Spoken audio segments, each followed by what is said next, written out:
अगर आप सिर्फ इंडिया में इन्वेस्ट कर रहे हो तो आप एक बहुत बड़ी अपॉर्चुनिटी मिस कर रहे हो।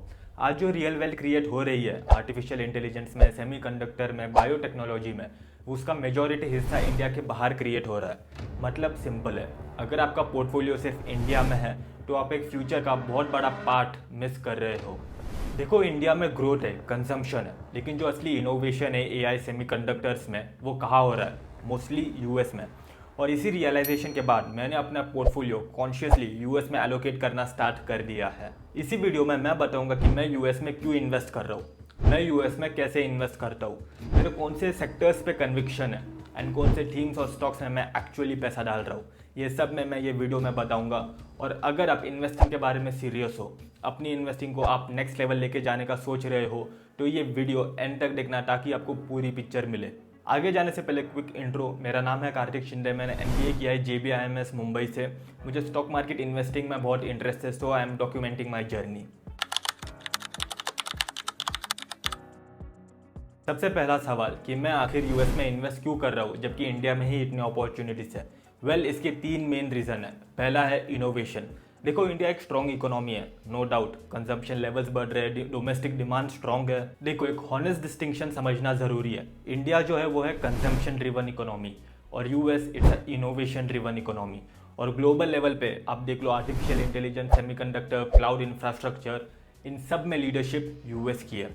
और अगर आपको फ्यूचर में इन्वेस्ट करना है तो आपको इनोवेशन ड्रिवन कंपनीज में इन्वेस्ट करना पड़ेगा। इन्हीं कंपनीज में इन्वेस्ट करने के बाद आपको आउटसाइज रिटर्न्स मिल सकते हैं। सेकेंड पार्ट है करेंसी डेप्रिसिएशन, जो लोग मोस्टली इग्नोर ही कर देते हैं। अगर आप 3-5 साल में देखो तो INR बहुत डेप्रिशिएट किया है US डॉलर के अगेंस्ट।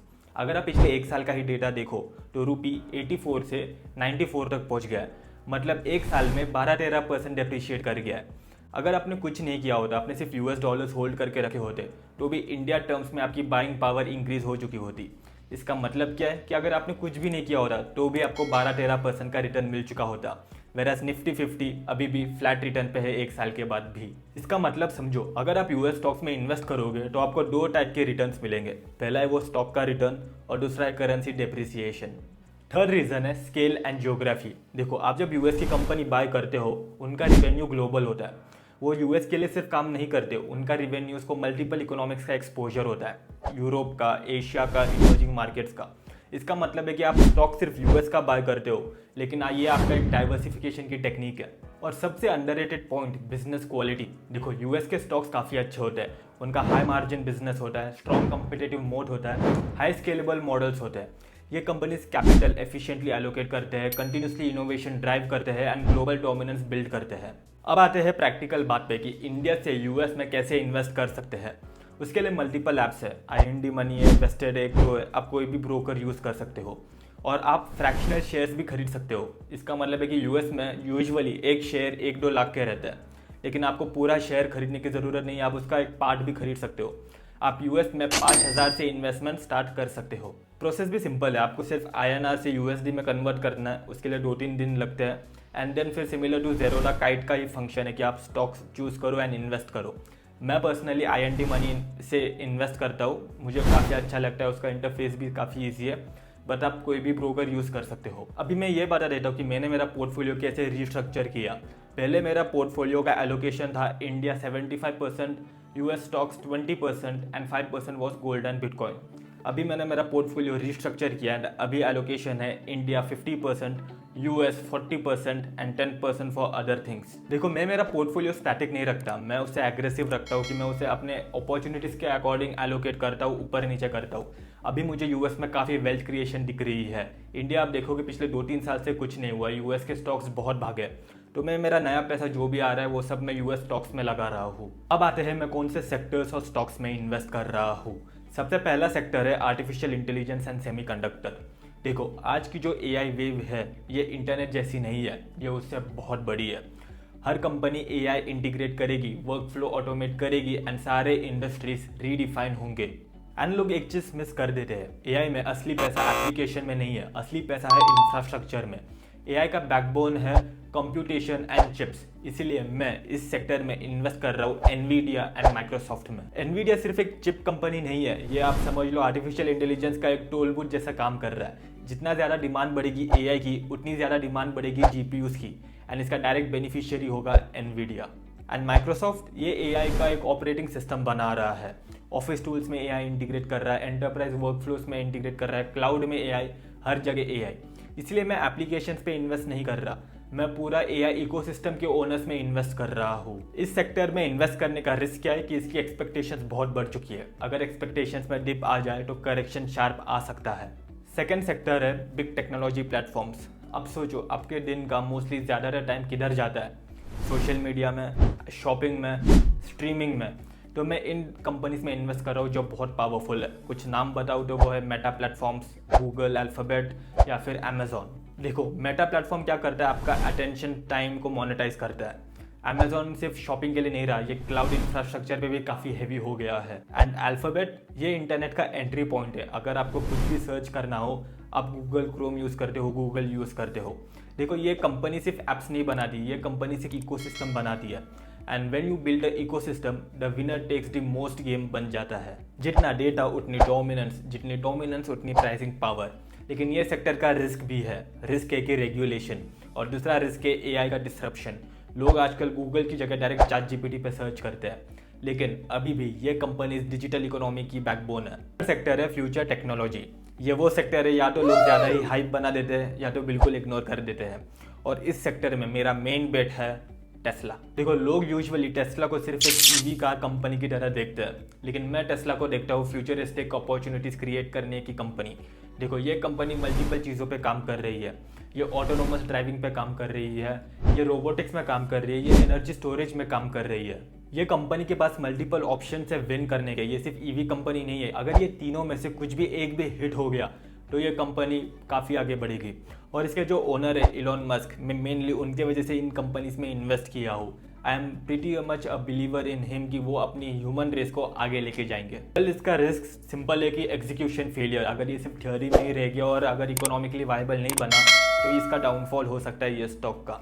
लेकिन इसकी अपसाइड बहुत डिसप्रोपोर्शनेट है। डाउनसाइड लिमिटेड है कि पैसा ज़्यादा से ज़्यादा जीरो हो जाएगा, लेकिन अपसाइड इसकी अनलिमिटेड है। अगर सक्सेस हो गया तो बहुत पैसा बन सकता है। फोर्थ सेक्टर है हेल्थ केयर एंड बायोटेक्नोलॉजी। ये वो सेक्टर है जो हेडलाइंस नहीं बनाता, लेकिन वेल्थ क्वाइटली कंपाउंड करता है। अभी आप मैक्रो पे देखो, एजिंग पॉपुलेशन बढ़ रही है, ओबेसिटी एपिडेमिक बन चुका है, एंड लाइफस्टाइल डिजीजेस बढ़ चुकी है। मतलब डिमांड गारंटीड है। इस सेक्टर में मैं इन्वेस्ट कर रहा हूँ एली लिली और नोवो नॉर्डिस्क कंपनी में। देखो ये कंपनीज का नाम आपने सुना होगा कि एक ड्रग आई है वेट लॉस के लिए, वो ड्रग इन्हीं कंपनीज ने बनाई थी। सो ये कंपनीज काम कर रही है वेट लॉस एंड डायबिटीज़ के ड्रग्स के पेशेंट्स में, और आगे जाके इनके बहुत बड़े बड़े प्लान हैं। देखो ये कोई शॉर्ट टर्म ट्रेंड वाले कंपनीज नहीं है जो 1-2 साल में बहुत ज़्यादा रिटर्न देंगे। ये 10-20 साल वाले कंपनीज है जो परमानेंटली अपनी हेल्थ चेंज कर सकते हैं। सो इनकी ग्रोथ क्वाइटली कंपाउंड होगी, आपको पता भी नहीं चलेगा। सो इस सेक्टर में, हेल्थ केयर में, आई बिलीव इन्वेस्टेड रहना प्रिटी मच लॉजिकल है। वेल ये सेक्टर के रिस्क है कि इसके रॉ मटेरियल्स के जो ड्रग बनाने के लिए रॉ मटेरियल्स होते हैं, इनके प्राइसेस बढ़ चुके हैं रिसेंटली। सो कंपनीज को शॉर्ट टर्म में प्रॉब्लम होगा। और दूसरा रिस्क है रेगुलेशन। अगर इनके दवाइयाँ बहुत महंगी हो गई तो गवर्नमेंट आके रेगुलेट कर सकती है कि अपनी दवाइयाँ सस्ते में बेचो, तो ये कंपनीज को लॉस होगा और ये अपने इनोवेटिव प्रोडक्ट्स के प्रोजेक्ट्स आगे नहीं ले जा पाएंगे।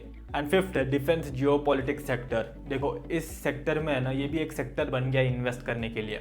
अभी काफ़ी अनप्रेडिक्टेबिलिटी हो गई है वर्ल्ड में, काफ़ी सारे वॉर्स हो रहे हैं। रशिया यूक्रेन तो चल ही रहा था, इजराइल ईरान भी चल रहा था, अभी अमेरिका ईरान भी चल रहा है, उधर चाइना ताइवान पे अटैक कर सकता है। सो इस सेक्टर में काफ़ी डिफेंस स्पेंडिंग बढ़ने वाली है। और इस सेक्टर में मैं इन्वेस्ट कर रहा हूँ लॉकहीड मार्टिन में। ये फाइटर जेट्स बनाती है। देखो इसमें एंट्री बैरियर बहुत है, कोई भी कंपनी आके फाइटर जेट बनाना चालू नहीं कर सकती।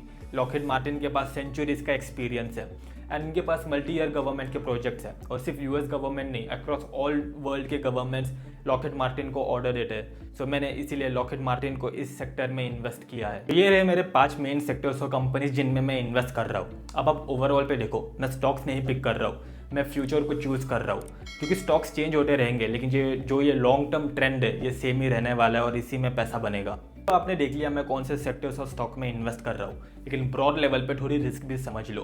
पहला रिस्क है करेंसी वोलेटिलिटी। देखो यूएस जो यूएस डॉलर है काफ़ी ऊपर नीचे हो रहा है रिसेंटली। उनका मानना है कि चाइना शायद ग्लोबल करेंसी बन जाए या फिर बिटकॉइन बन जाए, तो इसके लिए यूएस डॉलर को थोड़ा थ्रेट है। लेकिन आई बिलीव ये शॉर्ट टर्म का थ्रेट है एंड लॉन्ग टर्म में US dollar will continue to dominate. Second है वैल्यूएशन। देखो यूएस कंपनीज अभी हॉट टॉपिक बन चुकी है, हर कोई यूएस स्टॉक्स में इन्वेस्ट कर रहा है, एआई का ट्रेंड प्ले आउट कर रहा है। लेकिन अगर इनका परफॉर्मेंस अप टू मार्क नहीं रहता, एक्सपेक्टेशंस डाउन हो जाती है, तो करेक्शन शार्प आ सकता है। तो इसलिए तभी इन्वेस्ट कीजिए यूएस स्टॉक्स में जब उनका थोड़ा करेक्शन हो चुका हो।